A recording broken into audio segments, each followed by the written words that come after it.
ঈদকে সামনে রেখে যোগাযোগ ব্যবস্থা স্বাভাবিক রাখতে গাজীপুরের ভোগড়া থেকে ঢাকা বাইপাস 4 লেনের এক্সপ্রেসওয়ের 18 কিলোমিটার রাস্তাটি সাময়িকভাবে খুলে দেওয়া হয়েছে।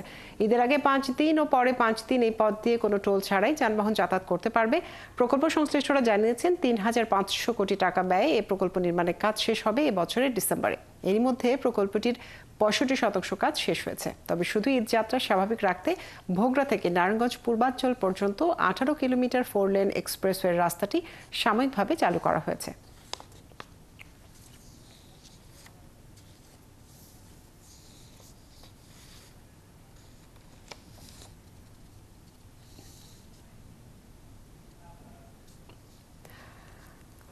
গাজীপুরে ঢাকা ময়মনসিংহ ও ঢাকা টাঙ্গাইল মহাসড়কে যানবাহনের চাপ বেড়েছে কয়েক গুণ। চাপ বাড়লেও মহাসড়কে যানবাহন চলাচল স্বাভাবিক রয়েছে। মহাসড়কের নিরাপত্তা রক্ষায় পুলিশ ও স্বেচ্ছাসেবক শিক্ষার্থীরাও কাজ করছে। সেখানকার খবর জানবো আমরা। আমাদের সাথে এর মধ্যে যুক্ত হয়েছেন সহকর্মী ইকবাল আহমেদ সরকার।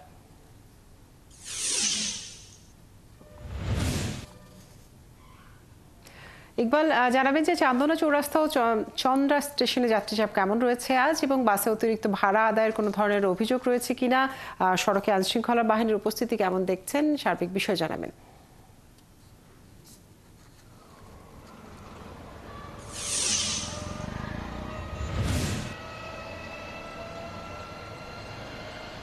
যদি ঢাকা ময়মনসিংহ মহাসড়কের চান্দনা চৌরাস্তা এবং ঢাকা টাঙ্গাইল মহাসড়কের চন্দ্রা ত্রিমোড় এই দুটি জায়গায় যাত্রীদের অনেক সংখ্যা রয়েছে।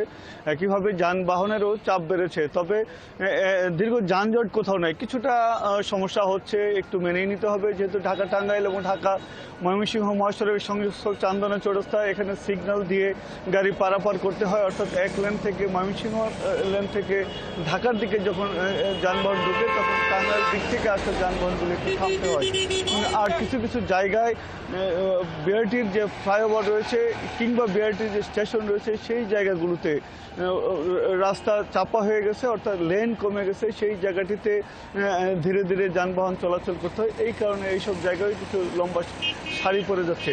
তবে সুখবর হলো এখনো পর্যন্ত ভোগান্তি নেই, যানজট নেই।